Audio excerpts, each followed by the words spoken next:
네, 오늘 우리 여호수아 계속 보고 있었는데 여호수아서가 이제 끝났어요.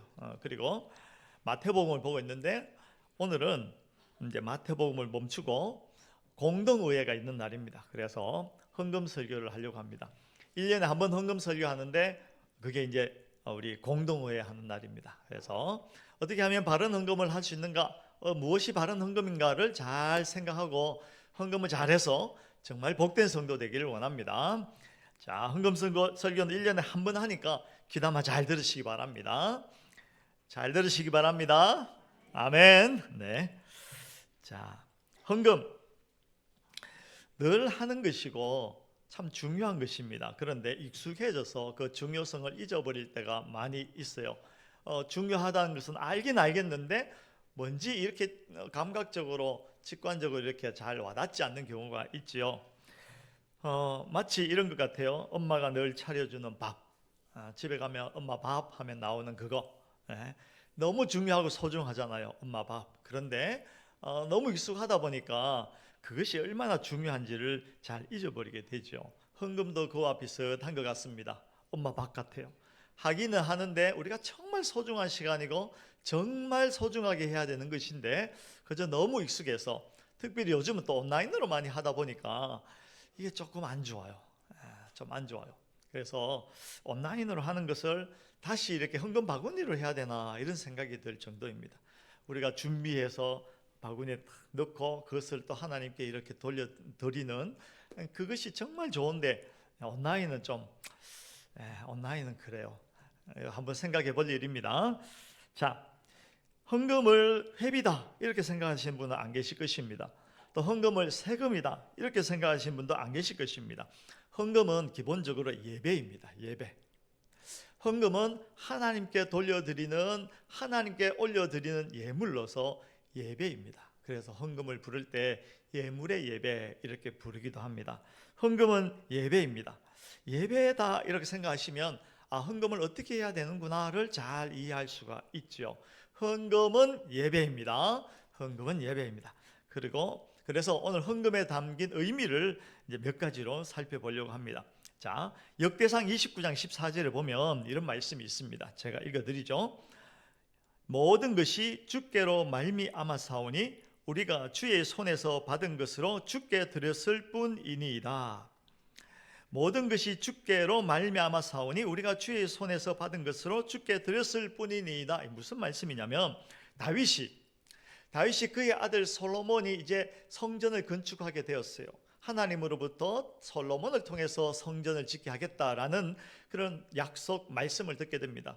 그 말씀을 듣고 나서는 이렇게 듣고 나서 무엇을 하냐면 그가 가지고 있던 많은 예물들을 그 성전 건축을 위해서 다 내어놓습니다.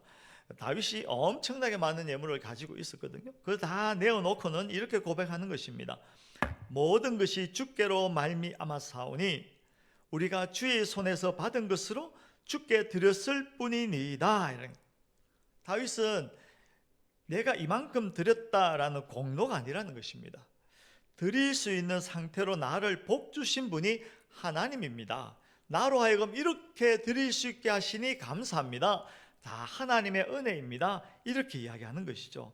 이것은 다윗은 단지 예물이 아니라 고백입니다. 고백. 헌금은 내 인생의 주인이 내가 아니라는 것을 인정하는 가장 강력한 항복 선언인 것입니다. 내 인생의 주인은 내가 아닙니다. 내 인생의 주인, 그러면 내가 한 모든 활동들은 내 힘으로 한 것이 아니고 그 활동들을 통해서 얻은 수많은 그것이 뭐 부동산이 되든지 뭐 현금이 되든지 자식이 되든지 가정이 되든지 학벌이 되든지 모든 것은 하나님께서 나에게 주신 것입니다 라는 것의 항복선언이라는 것이죠. 다윗이 그렇게 이야기하는 것입니다. 생각해보면 다윗이 가진 것들이 정말 많았어요. 근데 그냥 얻은 것이 아닙니다. 다윗도 이 땅을 살면서 정말 열심히 살았어요. 다윗은 전쟁을 많이 했어요. 전쟁에서 이길 때 그가 가지고 오는 많은 전리품들 많았어요. 근데 여러분, 전쟁은 그냥 하나요? 전쟁은 그냥 가만히 누워서 떡 먹듯이 할 수 있는 것이 아니잖아요. 다윗은 전쟁할 때 죽기를 각오하고 싸웠어요. 죽느냐 사느냐라는 그 피 튀는 전쟁터에서 전쟁하고 이겨서 전리품들을 많이 가져오게 된 것입니다. 그것이 다윗의 창고에 쌓인 것이고, 또 다윗이 통치 행위를 잘했어요. 통치 행위가 정말 어렵습니다. 정치에 조금이라도 관심 있는 분들 보시면요, 이 통치한다는 것, 위정자로 산다는 것이 얼마나 어렵다는 것을 잘 알고 있어요. 그걸 잘해서 국가의 부가 많아진 것입니다. 그리고 그것뿐이 아닙니다. 치열한 외교전을 펼친 것이죠. 요즘 여러분 보세요. 전 세계가 지금 긴장 상태 아닙니까? 그야말로 치열한 수싸움을 하고, 누가 더 지혜로운가, 누가 더 이 상황 속에서 더 그것을 잘 처리하느냐, 이러한 것들이 계속해서 얼마나 치열한지 몰라요. 트럼프가 잘 나가는 것 같으니 요즘 국내적으로 또 힘들어지기도 하고, 뭐 하여튼 그래요. 그런 일들을 다윗은 잘했어요. 그래서 전 세계에서 수많은 그런 그 외교적 결과물들이 그 다윗성으로 모여들고, 그것들을 지금 내어놓은 것입니다. 그러니까 다윗이 가지고 있는 것은 그냥 된 것이 아닙니다. 수고했던 것이죠. 노력을 많이 했던 것입니다. 그러나 다윗은 이렇게 고백하는 것입니다. 지금 내가 내 손의 수고를 통해서 얻은 이 모든 것들은 나의 노력이 아니라 근본적이고 궁극적으로 하나님의 복 주심으로 말미암아 얻게 된 것이다 라는 것을 고백하는 것이죠. 하나님의 섭리를 잘 알았던 것입니다. 다윗은 하나님의 섭리를 인정하고 이해하는 사람이었습니다. 여러분, 섭리하면 우리가 대단한 것 먼저 생각해요. 기적적인 것. 해를 멈추고 달을 멈추고 막 뛰어내렸는데 10층 20층에서 뛰어내렸는데 발에 상처 하나 생기고 뭐 이런 것들을 생각할 수 있지만, 그러나 섭리는요, 사실은 내 인생의 가장 작은 것부터 시작합니다. 아주 일상적인 섭리. 생명을 주시는 것, 뭐 기적이죠, 기적.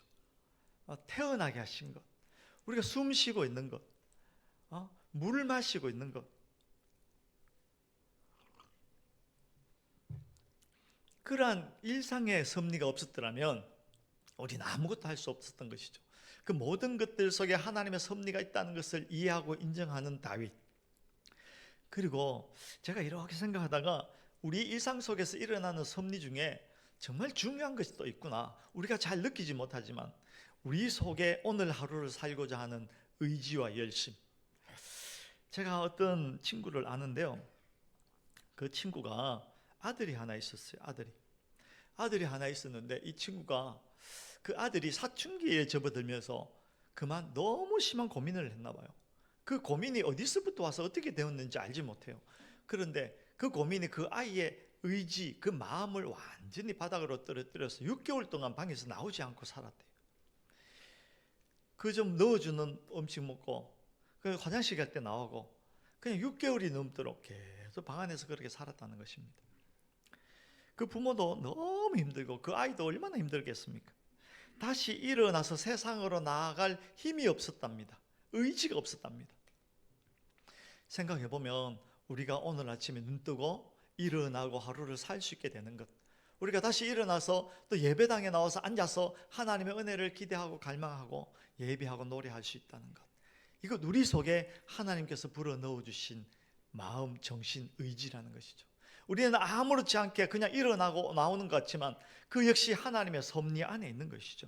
여러분, 그 일상의 모든 것들이 하나님의 섭리입니다. 여러분, 정말 마음이 힘들어지면요, 이렇게 이야기합니다. 내 마음 나도 몰라. 네? 일어나고 싶은데 일어날 수가 없어요. 일어날 힘이 없어요. 이 관계를 아름답게 하고 화목하게 하고 다시 회복시키고 싶은 마음의 어떤 단초는 있는데 그걸 해낼 힘이 없어요. 내 마음이 내 마음대로 되지 않아요. 내 마음을 나도 몰라요. 그러나 하나님께서 거기에 공기를 불어 넣어 주시고 마음에 힘을 넣어 주시고 하는 그런 일상의 섭리를 통해서 우리가 살게 되는 것이죠. 그 일상의 섭리를 우리 안에, 우리 삶 가운데 행하시는 그 하나님을 다윗이 알았던 것이죠. 그래서 주시는 분이 하나님이십니다. 가져가신 분도 하나님이십니다. 나의 나된 것은 오직 하나님의 은혜입니다 라는 것을 지금 다윗이 고백하는 것입니다. 그래서 어마어마하게 많은 예물을 드렸지만 이 모든 것들은 하나님께서 나에게 드릴 수 있도록 주신 것입니다. 감사합니다. 그렇게 하는 것이죠. 여러분, 헌금에는 그런 마음과 정신이 담기는 것입니다. 헌금을 그저 뜻없이 교회 오는 길에 뭐 이제 생각 없이 왔다가 헌금함이 보이니까 그냥 주머니 푹 집어넣어서 만져가지고 손끝에 눈이 달렸는지 만짜리 5만짜리를 구분할 수 있는 초능력이 손끝에 있어서 주머니 속에서 뭐 만짜리를 절묘하게 꺼내갖고 집어넣고 할 바다, 이거 아니고요. 그게 동전이 되든지 만원짜리 천원짜리 되든지 그것 이전에 하나님께서 나에게 주신 것입니다 하는 일상의 섭리의 감사함이 거기에 담겨 있는 것이죠. 하물며 생명 주심에 대한 감사가 나를 살리시고 나에게 생명 주시고 나에게 영원에 대한 지혜를 허락하셔서 영원한 세상에 대한 것을 이 땅에 살면서 바라보고 살게 하신 그 하나님, 그 하나님께 감사하는 마음으로 우리가 헌금해야 된다는 것입니다. 네, 헌금 잘해야 돼요. 헌금은. 그리고 또 비슷한 이야기 같지만 헌금은 우리의 마음의 거처를 옮기는 것입니다. 마태복음 6장에 보면 이런 말씀이 있습니다. 내 보물이 있는 그곳에는 내 마음도 있느니라. 너희가 하나님과 재물을 겸하여 섬기지 못하느니라. 여러분, 인간의 타락한 본성이 가장 의지하는 대상이 무엇이겠습니까? 돈이죠, 돈. 돈이면 다 될 것 같아요. 재물입니다. 인간이 자기중심적 사고를 하는 요즘 탈종교화의 시대라 그래요. 무엇이냐면 전통적 종교, 이걸 저 안 좋아요. 내 마음대로의 종교를 찾습니다. 하나님이 아니어도 내가 신이 됩니다. 내가 결정하고 내가 의지하고 내가 해서 내가 만든 그것대로 살면 돼, 이렇게 생각하는. 근데 사실 그게 착각이거든요. 인간들이 그렇게 사는 것 같지만 실상은 자기를 딱 세우기보다는 돈에 자기를 기댑니다. 묶어 넣습니다. 이 돈만 있으면 난 잘 살 수 있어, 행복할 수 있어, 그렇게 이야기하잖아요. 그런데 헌금을 한다는 것은요, 그 돈에 묶어 놓았던 나를 풀어내서 뜯어내서 하나님에게 묶는 것입니다. 사실 돈은 하나님과 경쟁 관계입니다. 하나님을 섬기느냐 돈을 섬기느냐 이겁니다. 하나님을 섬기느냐, 하나님을 믿느냐, 내 돈을 믿느냐, 내 부동산, 내 뭐 통장, 이 싸움이거든요. 돈에 묶여 있는 나를 뜯어내서 하나님에게 묶는 것, 그것이 헌금하는 행위입니다. 하나님은 나의 주인이십니다. 나는 하나님으로 삽니다. 나는 하나님의 은혜로 삽니다. 라는 것을 고백하는 것입니다. 그래서 헌금하는 것은요, 영적 전쟁입니다. 그냥 안 됩니다. 헌금이 그냥 되나요? 안 됩니다. 헌금이 그냥 안 돼요. 주머니에 손 넣으면 덜덜덜덜 떨리고. 안 그런가? 저만 그런가? 아멘을 하든지 웃든지.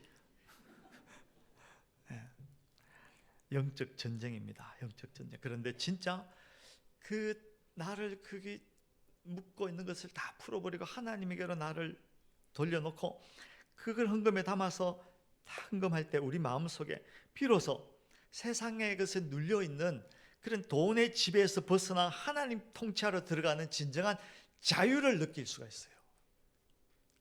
진정한 자유가 거기에서 오는 것입니다. 헌금 잘 하시는 분 자유함이 있어요. 해보세요. 헌금 잘 하시면 진정한 자유가 있다니까요. 진정한 자유. 양의 문제가 아닙니다. 많이 하라는 이야기가 아니고 잘 하라는 것입니다. 잘 하면 됩니다. 그 속에 하나님을 향한 사랑, 하나님을 향한 어떤 소망, 나는 하나님으로만 삽니다라는 고백, 그런 것들을 차곡차곡 쌓아서 잘 하는 겁니다. 잘. 많이 하라는 이야기가 아닙니다. 잘 하라는 이야기입니다. 잘. 하나님은 우리의 돈을 원하시는 것이 아니고 헌금을 통해서 하나님을 향한 사랑, 하나님을 향한 신뢰를 원한다는 것입니다. 그러므로 헌금은 어떻게 하느냐? 이렇게 하시기 바랍니다. 자원함으로 해야죠. 오늘 우리가 읽었던 성경 고린도후서 9장에 있죠. 각각 그 마음에 정한 대로 할 것이요 인색함으로나 억지로 하지 말지니 하나님은 즐겨내는 자를 사랑하시느니라. 각각 그 마음에 어떻게 해요? 정한 대로 하나. 정한 대로 한다는 것은 아까 말씀드린 대로 교회 올 때 교회 그 엘리베이터 문 딱 열리고 나서 이제 헌금함이 보이니까 주머니 손 푹 넣어갖고 잡힌 대로 하라는 이야기가 아니고 하나님과의 어떤 깊은 교제 속에서 내린 결단으로 하라는 것입니다. 여기 좀 어렵죠? 좀 설명을 해드릴게요. 하나님과의 깊은 교제 속에서 내린 결단을 통해서 헌금을 하라는 것입니다. 조금 어렵지만 이렇게 해보시기 바랍니다. 먼저는 하나님과의 깊은 교제가 필요합니다. 헌금은 언제 하느냐? 토요일에 미리 준비하시기 바랍니다. 토요일에. 아니면 뭐 주일 아침에 준비해도 괜찮아요. 어쨌든 그 이전에 먼저 이렇게 하시기 바랍니다. 헌금을 해야지라는 생각 이전에 하나님의 어떤 분인가를 다시 한번 생각하시기 바랍니다. 하나님은 나에게 어떤 분인가? 하나님의 통치를 수용하시기 바랍니다. 하나님은 나의 왕이시다. 하나님은 나를 다스리시는 분이다. 하나님 그분이 나를 위해 행하신 일이 무엇인지를 다시 한번 생각하라는 것입니다. 하나님께서 나에게 생명을 주시고 내가 죄 가운데서 지옥 백성으로 살아갈 때 예수 그리스도를 통해서 나를 살려주시고 나의 주인이 되어주셨다는 것, 그 사실에 대해서 먼저 아멘 하시고 헌금을 준비하라는 것입니다. 그게 100원이 돼도 좋고 1000원이 돼도 좋고 10,000원이 돼도 좋고 1억이 돼도 좋아요. 그러나 문제는 그러한 어떤 하나님에 대한 생각 없이 하면 1억 100억을 해도 하나님께서 그것을 기뻐하지 아니하십니다. 단돈 10원을 하더라도 이것이 먼저 되면 하나님께서 그 헌금을 기쁘게 받으신다니까요. 동전 2개를 더 기뻐하시는 하나님. 그리고 그 하나님을 신뢰함으로 이런 것이죠. 하나님은 나의 아버지로 친밀함을 한번 확인하시기 바랍니다. 하나님께서 나를 윽박지르신 분이 아니시고 내 실패와 연약함까지도 협력하여서 나를 빚어가는 분이시다. 그러므로 나는 하나님을 신뢰한다. 하나님을 사랑한다. 그 마음을 한번 확인하시기 바랍니다. 우리가 살다 보면 실수하고 실패하고 내 실력을 생각하면 정말 보잘것없는 경우가 참 많이 있지요. 사랑하고 싶은데 사랑 못하고 그냥 모른 척하고, 그런 내 수준을 하나님께서는 그런 내 형편 실수 수준까지도 다 모아서 합력하여 선을 이루어 가시는, 나를 빚어 가시는 분이다. 왜? 누가? 왜? 하나님은 나의 아버지시기 때문에, 나를 사랑하신 아버지시기 때문에 그렇다는 것을 잘 이해하시고, 고로 나는 하나님의 사랑에 항복함으로 예물을 드립니다. 이런 것이죠. 그리고 의지적인 결단을 하는 것입니다. 삶의 주도권을 하나님께 내어드리는 것입니다. 내 삶의 주도권을 하나님께 내어드리는 것입니다. 우리는 항상 하나님의 면전에서 사는 것이죠. 그러므로 기분 좋을 때만 순종하는 것이 아니라 손해가 나고 두려운 상황에서도 주님께서 그렇게 말씀하시니까 내가 결단하고 그렇게 행하겠습니다 라고 나의 의지를 꺾어서 하나님의 의지에 순응하는 것, 그것이 인격적인 하나님과 깊은 교제 속에서 일어나야 되는 것입니다. 사랑하는 것, 세상에 사랑하는 것처럼 좋은 게 어디 있어요? 사랑하면 얼마나 좋아요. 그런데 해보면 사랑하는 것만큼 어려운 게 세상에 또 없어요. 진짜 사랑합니다. 여러분 사랑합니다 해보셨어요? 언제 해보셨어요? 10수년 전에? 요즘 어떤 분이 저한테 처음 보기만 하면 사랑합니다. 미치겠어요? 사랑합니다. 근데 그 사랑합니다라는 말이 나오기 위해서는요, 저기서부터 작업이 많이 돼요. 특별히 원수를 사랑하려면요, 정말 많은 작업을 해야 돼요. 그리고 한마디 내뱉는 말, 내가 당신을 사랑하기로 작정을 했습니다. 이렇게 말하면 기분 나쁘니까 그냥 사랑해요. 이 말 한마디 하는 게 얼마나 어려운지 몰라요. 그런데 그걸 해내는 것, 나는 하기 싫지만 나의 의지는 여전히 살아서 절대로 그걸 하기 싫지만 하나님께서 원수를 사랑하라고 하셨으니까 내가 나를 끊고 하나님의 의지에 순응하여서 사랑하겠습니다. 그런 결단이 헌금 속에 담기는 겁니다. 하나님의 그 나를 향한 사랑을 내가 지적으로 동의하고 그것에 대해서 정말 하나님은 나를 사랑하시는구나 하고 감정적으로 반응하고, 그리고 마지막으로 내가 의지적으로 하나님의 의지에 하나님은 내 의지를 꺾고 하나님의 의지에 순응합니다 라는 그러한 고백들을 담아서 헌금하는 것입니다. 헌금하는 것입니다. 아멘. 아멘을 하든지 고개를 도리도리 하든지 뭐라도 좀 해보세요. 좀 미쳐버리겠어. 네, 아멘 하시는 분에게 하나님의 크신 은혜가 있을 줄로 믿습니다. 이러니까 하네. 그러니까 이게 뭐야 이게. 아멘. 신앙생활은 지적 작용이 좀 필요해요. 지적 작용이. 그냥 덮어놓고 신앙생활하면 안 돼요. 생각하셔야 돼요. 하나님께서는 우리를 성경이라는 언어로 된 이 경전을 주셨어요. 그리고 그것을 읽고 생각하게 하신 겁니다. 때로는 이게 좀 어려우니까 설교를 통해서 여러분들에게 풀어드리는 것입니다. 그러니까 이걸 잘 듣고 그래 나도 헌금 제대로 하자. 하나님께서 기뻐 받으실 만한 헌금하자. 이렇게 결단하시고 헌금하시기 바랍니다. 그리고 어떻게 하느냐? 인색함이나 억지로 하지 마라. 이건 뭐 쉬운 말이죠. 할 수 있는데 안 하는 것 이거 안 됩니다. 여러분 헌금 할 수 있다면 많이 하시기 바랍니다. 이건 또 아멘 안 하네. 다시 해봐야지. 할 수 있다면 많이 하시기 바랍니다. 아멘. 그러나 할 수 없는 걸 억지로 하시면 안 돼요. 사람 따라 형편과 사정이 다 다를 수 있잖아요. 그러니까 하나님께서는 아시니까 그 형편 사정을 따라서 고백을 담아서 하시라 그 말입니다.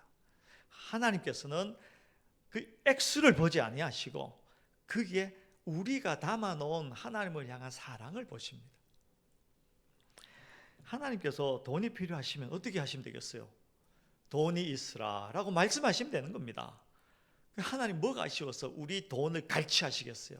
그게 아닙니다. 하나님께서 우리에게 사랑받기를 원하십니다. 하나님은 우리의 사랑을 기다리고 계시는 것이죠. 그래서 거룩한 낭비를 할 수 있으면 좋겠어요. 헌금은 거래가 아닙니다. 사랑의 눈먼 헌신입니다. 마태복음 26장에 누가 나옵니까? 귀한 향유옥합을 들고 예수님 발꿈치로 뒤로 가서 옥합을 깨트린 여인이 나오잖아요. 옥합에 그 향내가 쫙 집에 퍼지니까 제자들이 나타나서 무슨 짓을 합니까? 이 여자가 미쳤나? 이걸 이 비싼 걸 왜 깨뜨려 가지고 무슨 낭비냐? 무슨 낭비냐? 그때 주님께서 그래 맞다 그러지 않으시고 그를 두어라 그가 내게 좋은 일을 하였다 이렇게 말씀하시죠. 제자들은 이것을 흡이다 낭비다라고 했지만 하나님을 향한 사랑, 우리가 하나님을 향한 사랑의 고백이 담기면 때로는 세상이 이해할 수 없는 낭비도 하게 돼 있어요. 그를 결단이 서게 돼 있어요. 그때 낭비하시면 돼요. 낭비하시면 돼요. 마음껏 허비하시면 돼요. 예전에 제가 우리 교회 성도님들 중에 그런 분이 계셨어요. 뭐냐면 그때 교회 예배당 짓고 이럴 때였나 봐요. 그 이제 전세금 빼서 헌금했다는 겁니다. 그래서 제가 속으로 깊이 생각했어요. 쉽게 이해할 수 없잖아요. 쉽게 이해할 수 없는 겁니다. 그러나 만약 그분 속에 하나님을 향한 사랑으로 그 하나님을 향한 사랑으로 하나님 기도회 하는 집을 짓겠는데 짓기 위해서 내가 이 전세금이라도 빼서 드려야 되겠다라는 감동이 있었다면 하나님께서 그것을 받으셨겠죠. 그 사람 속에 있는 거룩한 낭비는 우리가 쉽게 재단할 수가 없어요. 그 사람 속에 일어난 그 성도 속에 일어난 신비로운 일이죠. 그러나 아무나 할 수 있는 건 아니더라고요. 자원하는 마음이 있고 인색함이나 억지로 하지 않는 그것을 통과하고도 그럼에도 하나님을 사랑하는 애틋한 마음이 있어서 하나님의 일을 위하여서 자기의 전부를 드릴 수 있다면 과부가 동전 2개를 넣은 것 같은 심정으로 전부를 드린 것 하나님께서는 받으시죠. 생각해 보면 헌금도 그렇지만 자기 인생 전부를 들여서 하나님을 사랑함으로 사는 사람들이 얼마나 많이 있습니까? 본국의 한국의 편안함을 다 뒤로 하고 선교지로 나가서 사역하시는 선교사님들. 그 여러분들이 이 땅을 사시면서 힘들고 어려운 예수 믿는 길이 힘들고 어렵지만 주님을 사랑함으로 포기하는 것들이 얼마나 많이 있습니까? 그 모든 것들이 하나님께 드려지는 거룩한 희생이 되는 것이죠. 뭐 전세금이 문제겠어요. 생명까지 내어서 주를 사랑했다고 여러분 좀 전에 찬양하시던데 저는 그게 진짜인 줄로 믿습니다. 안 하네?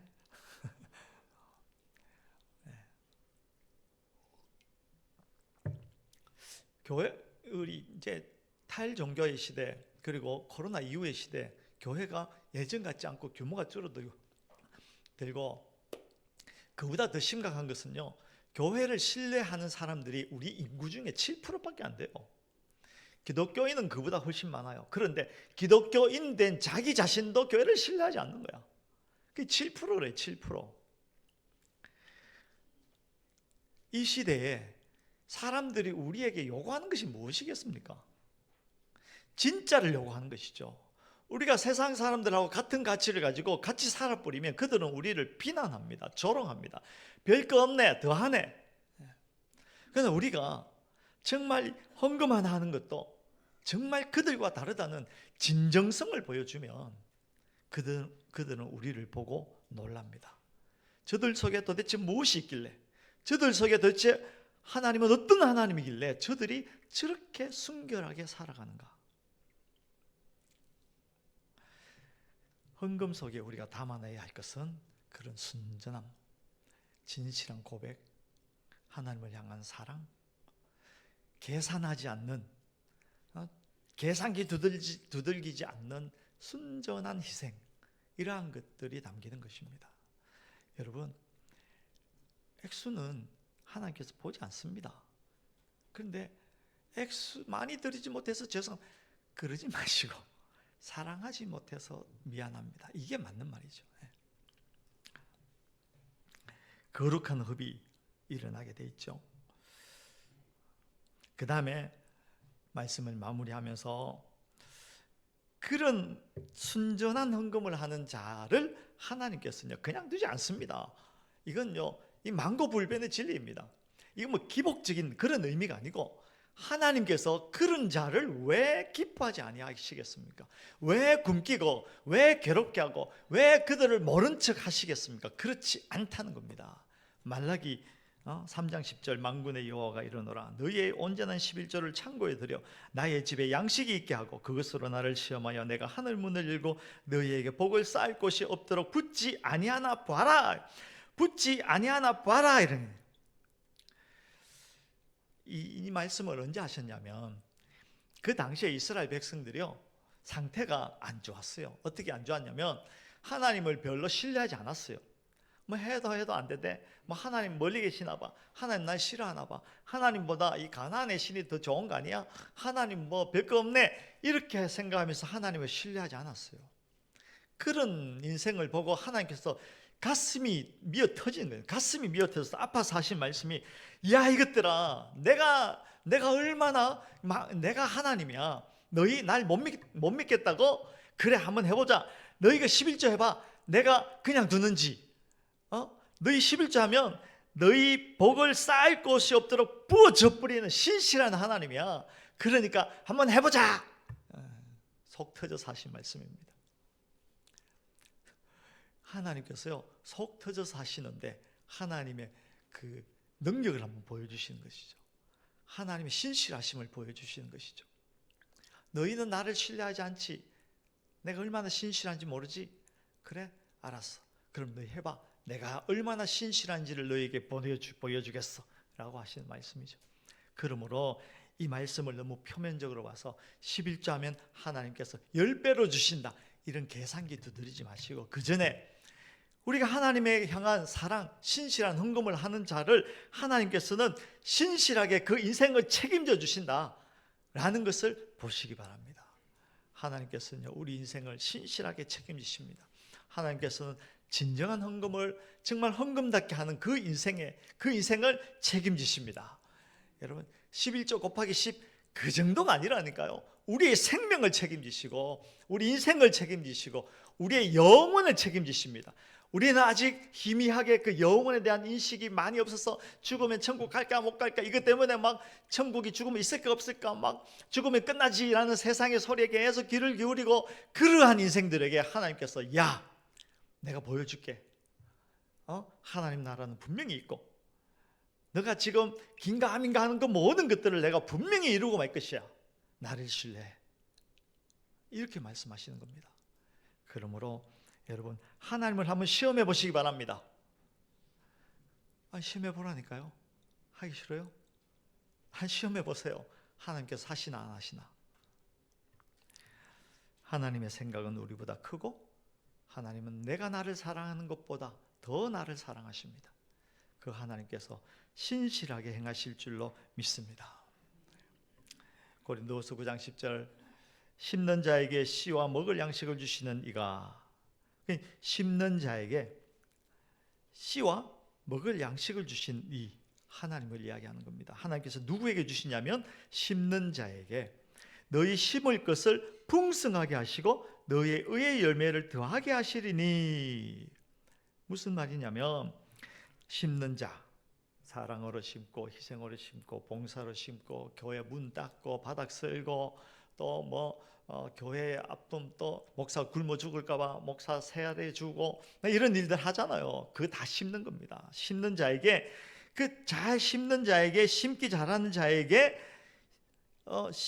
심을 씨와 먹을 양식을 풍성하게 하시는 하나님. 이 말씀은요, 이 말씀이 우리에게 주는 진짜 비밀은 우리가 인색한 존재에서 너그러운 존재로 변하도록 해주십니다. 야, 너 열심히 심는구나. 힘들지? 내가 마음껏 심도록 확 부어줄게. 앞으로도 심는 일 잘해. 이렇게 말씀하신 거죠. 우리 주변에 보면 하나님께서 물질이 되든지 뭐가 되든지 뭐 명예가 되든지 권세가 되든지 확 부어주시는 분이 간혹 있어요. 그런 분들은 아마 하나님께서 이 사람이 심는 거 잘하는구나, 그 일을 계속 하도록 해야겠다, 하게 하도록 해야겠다라고 생각하시고 와장창 부어주시는 것입니다. 그러면 그 사람은 어떻게 해야 되겠어요? 심는 일을 더 성실하게 해야겠죠. 혹 우리 중에 많이 하나님께로부터 많이 부음받은 사람이 계시다면 심는 거 열심히 하십시오. 하나님께서 더 많이 부어주실 것입니다. 저는 그것을 보장해 드리지 못합니다. 근데 하나님께서 그런다잖아요. 하나님께서. 그러니까 그 말씀을 신뢰하시기 바랍니다. 자, 사랑하는 성도 여러분들, 하나님께서 우리에게 약속한 복은 단지 통장 잔고 아닙니다. 세상에 감당할 수 없는 자유, 세상에 줄 수 없는 기쁨, 평안, 소망, 하나님께서 공급하시니 내가 이 땅을 살면서 어떤 어려움을 당하더라도 담대할 수 있는 용기, 이러한 것들을 하나님께서 우리에게 부어주십니다. 우리가 헌금할 때 헌금의 자리에서 서서 정말 하나님과 깊은 영적 교제, 하나님이 어떤 분인지, 하나님께서 나에게 부어주신 사랑이 무엇인지, 하나님께서 우리에게 약속하고 계신 것이 무엇인지, 하나님의 신실하심이 어떠한지를 잘 헤아려서 정말 헌금 잘해서 하나님께로부터 오는 말할 수 없는 은혜를 누리시는 그런 성도 되시기를 주의 이름으로 축원합니다.